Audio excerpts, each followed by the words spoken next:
Guys, today gagawa naman tayo ng moist chocolate cake. Okay? Sa dry ingredients, meron tayong 1 and 3/4 cup ng cake flour. Isip natin lahat yung dry ingredients natin para walang mamuumuo.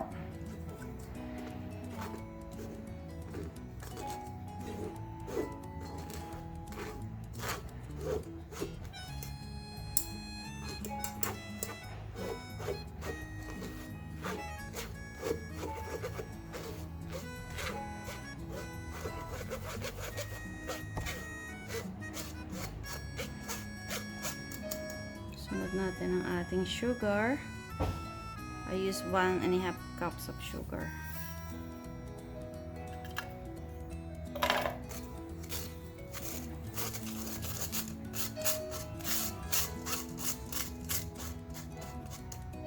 Tapos ilagay na rin natin ang ating 1 teaspoon baking powder, 1.5 teaspoon baking soda, and 1 teaspoon of salt. Pinagsama-sama ko na.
You can use hand mixer or stand mixer.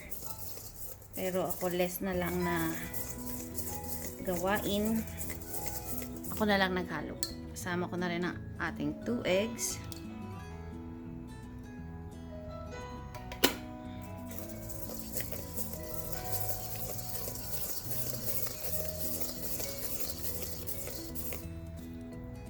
At ang 1 teaspoon apple cider vinegar.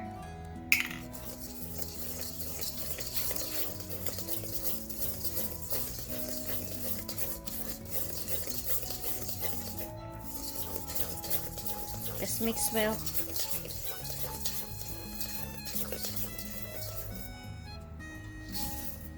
So, ayan guys. Na-mix na hanggang sa ilalim.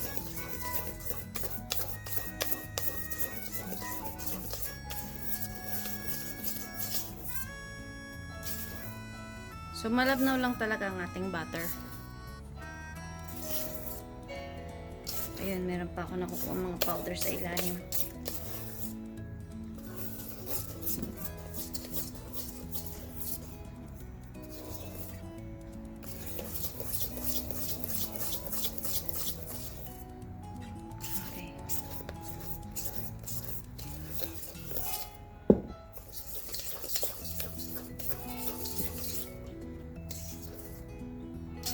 Okay, ayan. I think nahalo ko na siya maigi.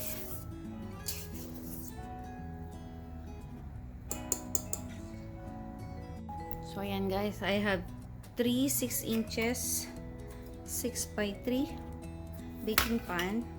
Hahatiin ko lang siya dito sa tatlong baking pan natin.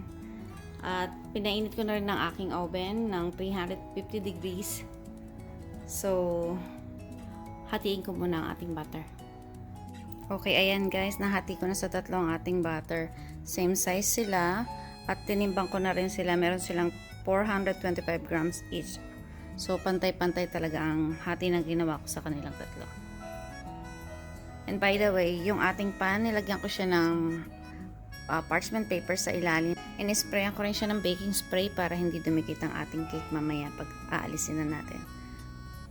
Guys, ayan na, ilagay ko na sa oven ang ating cake. Nasa 350 degrees siya. Okay guys, check na natin ang ating cake. Okay. Okay, clear na. Luto na siya.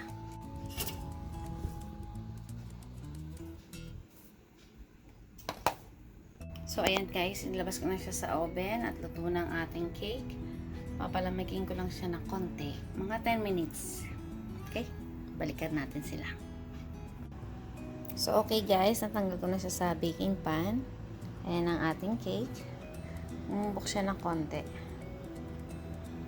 Pero ayan, moist na moist siya, oh. At hindi yan super tamis, kaya try our recipe guys. Thank you for watching. See you next time.